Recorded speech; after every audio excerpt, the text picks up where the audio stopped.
Aloha, and thank you for taking the time to learn about the surgical weight loss options at Adventist Health Castle. I'm Dr. Stephen Fowler, a bariatric surgeon, and I've been working with Castle since 2006.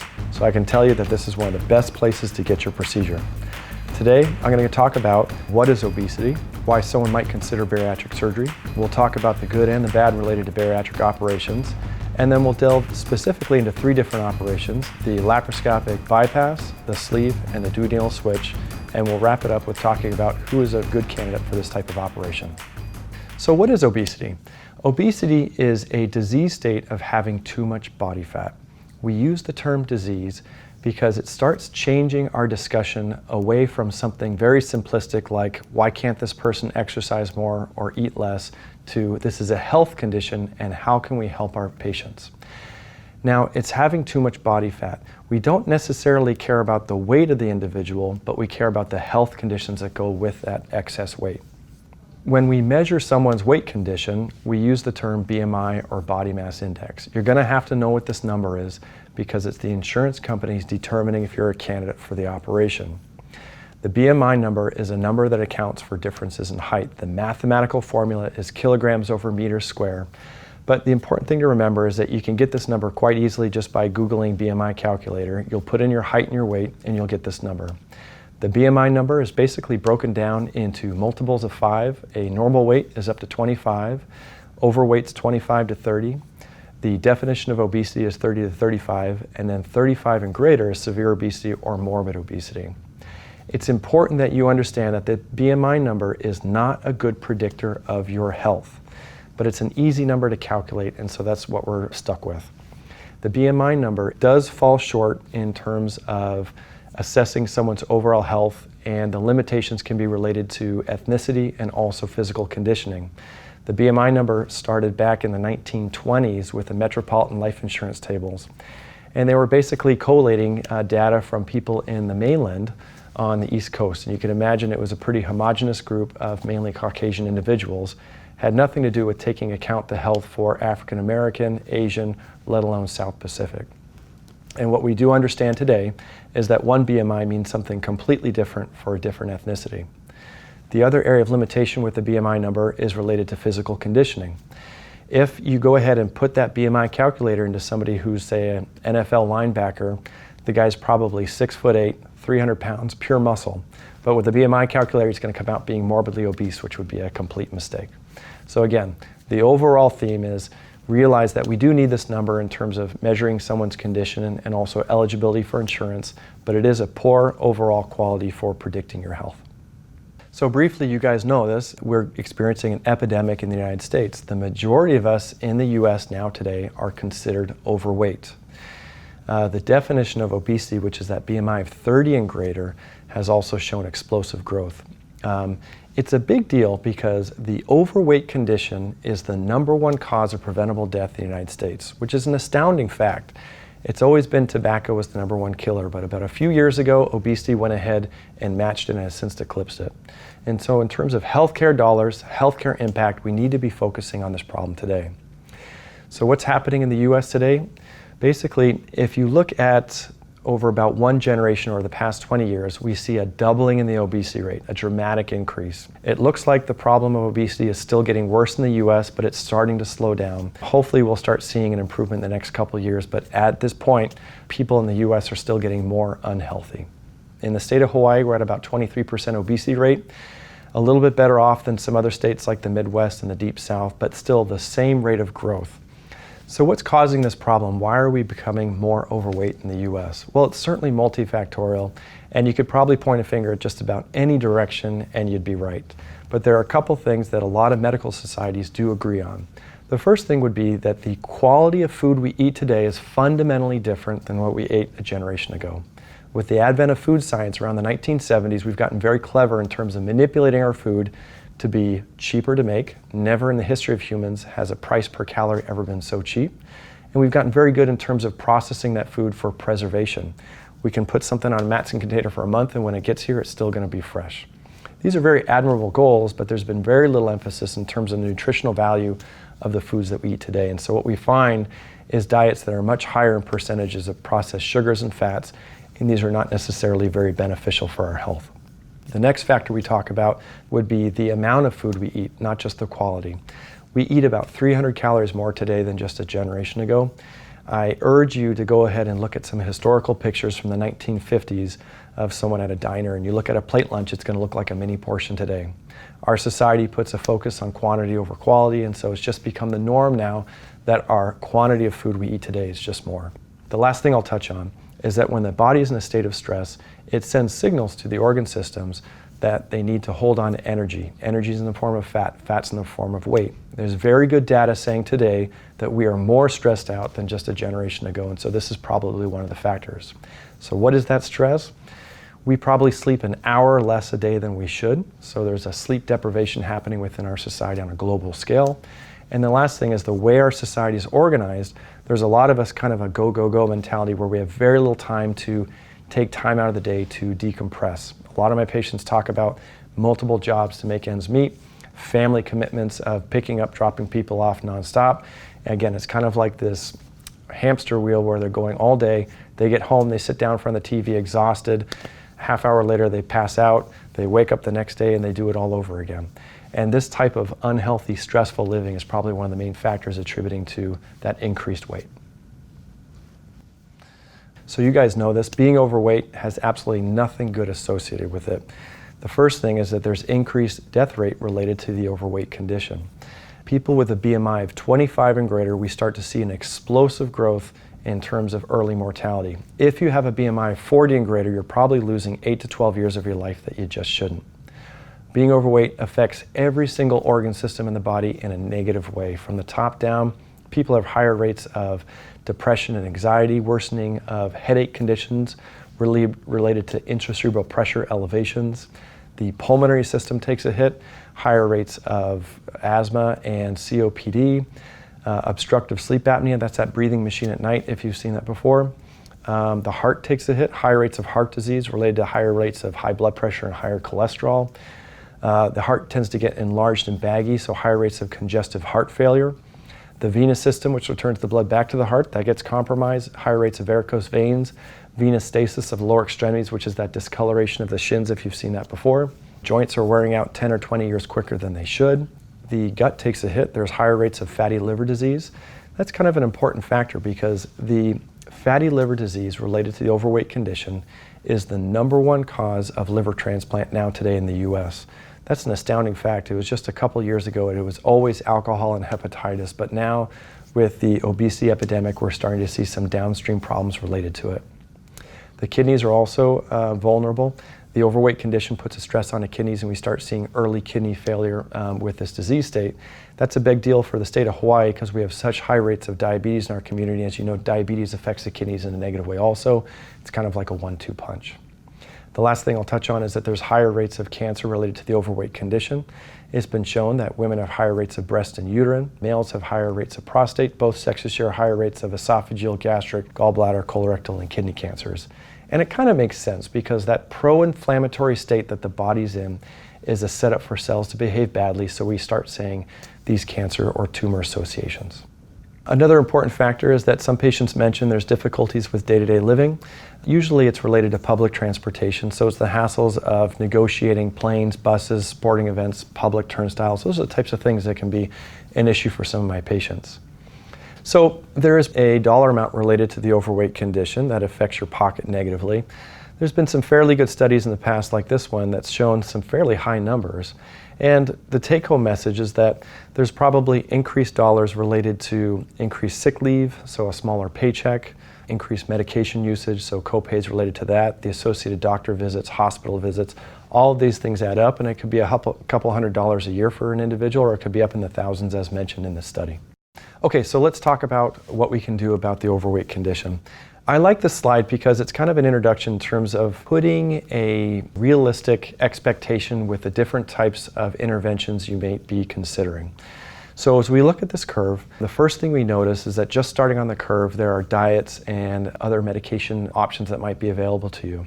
You see that they're not very invasive. You're just making the conscious effort to eat less or take a medication, but the chance of it creating a long-lasting permanent effect is probably quite low. As we start marching up that curve, we start seeing more and more invasive procedures that might be available to you. These are all good options to consider. There's no right or wrong answer, but I think it's an important slide to start putting a framework in terms of matching your expectations with the intervention so you have a good outcome. So what's out there?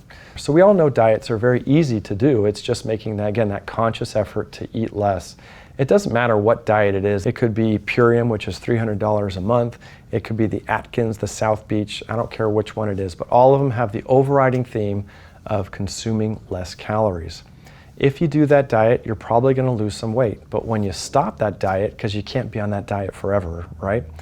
You're probably going to start gaining that weight back. And typically my patients have a yo-yo history of dieting in terms of trying the next new fad, losing 20, 30 pounds, stopping the diet, getting back to their normal lifestyle, and tending to gaining that weight back. That kind of speaks to the concept of a metabolic set point. The current weight that your body is at, it wants to be at, even if it's an unhealthy weight. It defends that metabolic set point. And so if you do a diet and try to stress your body to a lower weight, it starts sending signals to your brain saying, I'm really hungry, signals to your organ systems to decrease your metabolic rate so you burn less calories. Those types of signals do not go away until you've gained that weight back. And again, that's a testament of type of this yo-yo history of your weights. Medically supervised weight loss programs, they tend to be a little bit more effective because they probably address the behavioral component sometimes associated with a weight condition. But again, in these interventions, we're talking about less than 4% long-term success. For medications out there, there aren't a lot of choices, but the FDA has chosen a few to release for weight loss medications. The one that's been around forever is something called phentermine. It's been around since about the 1960s. The good news about this medication is that it's dirt cheap. It's been off patent for a long time. It's only about $15 for a month's supply. This is a stimulant category medication. It makes you feel like you're drinking about 5 cups of coffee. If you can tolerate that, people tend to lose about 4 to 6% of their excess weight. It's not a lot, but it's enough that gets people going in the right direction. It is only FDA approved for short bursts, usually about 6 weeks, and your doc will tend to give you a little break. The reason why is that since it is a stimulant category, there are some concerns that it could be causing exacerbation of high blood pressure or heart disease issues. The other medication that's been around for a while is something called Orlistat or Xenical. The over-the-counter equivalent is Ally. That medication is still under patent. It's about $120 a month for a regular supply. Weight loss tends to be similar to the phentermine, about 4 to 6%. Again, it can be taken long-term. It's a fat malabsorption medication, so you can imagine there are some GI side effects related to that medication. The other 4 drugs that are commonly known are Belvic, Qsymia, Contrave, and Saxenda. They are offshoots of other medications we've had in the past that they've been reformulated to be a little bit safer or maybe a little bit more effective. They're widely variable in terms of their price. None of these medications are covered by your insurance. They're typically reporting weight loss a little bit better, about 8 to 10%. All of these medications you can take long-term, but again, I think the overriding message with these different types of FDA-approved medications is that there's no silver bullet, there's no magic pill out there that's going to go ahead and get us all to a healthier state. Think of these as a tool in conjunction to a comprehensive program to get to a healthier place, and again, they may or may not be appropriate for you. Okay, so let's talk about operations. As we start learning about these different operations, I encourage you to categorize them in terms of how they work. And if we do that, there's 3 main categories of bariatric operations. First category would be a restrictive operation, which just means I'm going to make your stomach smaller so you eat less before you feel full. The next category would be a malabsorptive procedure, which means I'm going to bypass a portion of your intestines and so you don't absorb all the calories that you eat. Finally, there's a newer category called metabolic. This procedure works by changing your body's signaling to process carbohydrates, fats, and proteins in a different way or a more healthy way. It's independent of weight loss. The classic example of a metabolic operation, for an example, would be somebody getting a gastric bypass who has a diagnosis of diabetes. The day after the procedure, they start seeing improvements in their carbohydrate metabolism. They're not on their medication, but their sugars are normalized. So what's happening there? There's been a direct physiologic or metabolic improvement in terms of how the body processes those carbohydrates. That's a direct health improvement. Again, the main focus of bariatric surgery is improving the patient's individual health, not necessarily the weight. And so we get a lot of attention related to metabolic procedures now today. So what do we do in the US today? The first procedure, the most common, is the laparoscopic vertical sleeve gastrectomy. This procedure has about 60% of cases we do today in the US. This is considered a metabolic operation. There's also the laparoscopic Roux-en-Y gastric bypass. About 30% of cases today in the US is this one.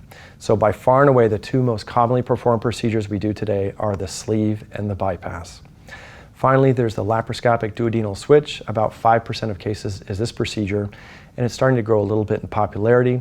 This procedure is considered metabolic and malabsorptive. So let's talk about these three procedures in detail. The first one is the laparoscopic vertical sleeve gastrectomy.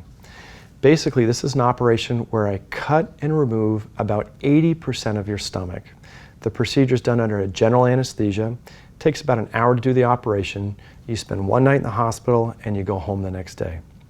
So the good news about this procedure is that people tend to lose about 60 to 70% of their excess weight the first year. So it comes crashing off. You lose a lot of weight quickly. In addition, I'm not bypassing the intestines. You tend not to get dumping syndrome, which I'll talk a little bit more later.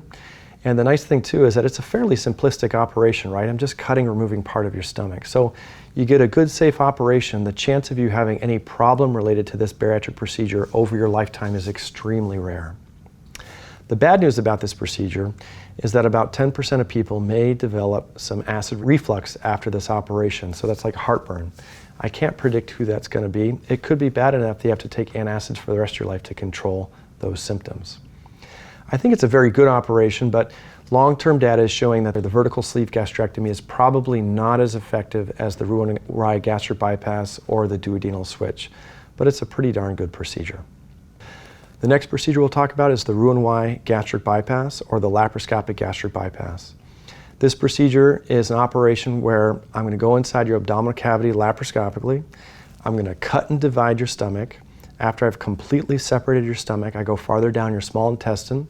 I cut and divide your small intestine. I bring one limb up and I'll reattach it to that gastric pouch, and then the other free end I'll reconnect for a common channel. So you can imagine you eat food, it comes on down. You don't eat a lot of food before you feel full into that gastric pouch, and then it continues on and bypasses that stomach remnant and a small portion of your small intestine, and then there's a common channel that connects for your regular digestion, and it continues. So the good news about the gastric bypass is that people tend to lose, again, a significant amount of weight. About 70 to 80% of their excess weight they lose the first year. It comes crashing off. So we've been doing this procedure a long time, since the 1960s, and laparoscopically since the 1990s. We've got decades-long research where we've shown people lose a lot of weight, they tend to keep it off, and we can do it relatively safely. Because of that, we kind of consider this procedure the gold standard by which all other procedures are measured against. There's been a lot of operations that have come and gone over the decades, but this is the one that stood the test of time. The good news about this procedure also is that if someone has a condition of gastroesophageal reflux disease, it will commonly be resolved with this operation. The bad news about this operation is that I'm cutting and rearranging, dividing your intestines. A lot of people don't like that, and that's reasonable. It's a big operation with that rearrangement of the intestines. Because I'm doing that, the complication rate with this procedure is slightly higher compared to one where I'm not doing that, like the sleeve. Death rate with a bariatric operation overall, with all of these, is about 1 out of 1,000. Complication rate is less than 5%. So what's something bad that can happen with a gastric bypass?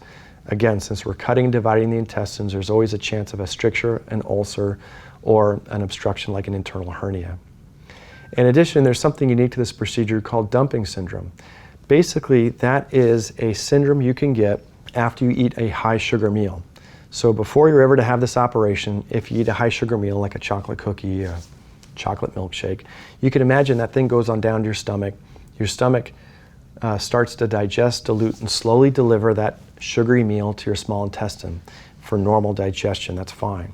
But after a gastric bypass, you can imagine you only have that small little gastric pouch. And so if you eat that sugary meal, it comes right into your gastric pouch and it dumps right into your small intestine very quickly. Your small intestine doesn't like that and it revolts, and this is where dumping syndrome comes in. It's a variety of different feelings. It can feel anything from feeling headachy, feverish, flush, nauseous, vomiting, diarrhea, abdominal cramping. It can last a couple minutes, it can last a couple hours.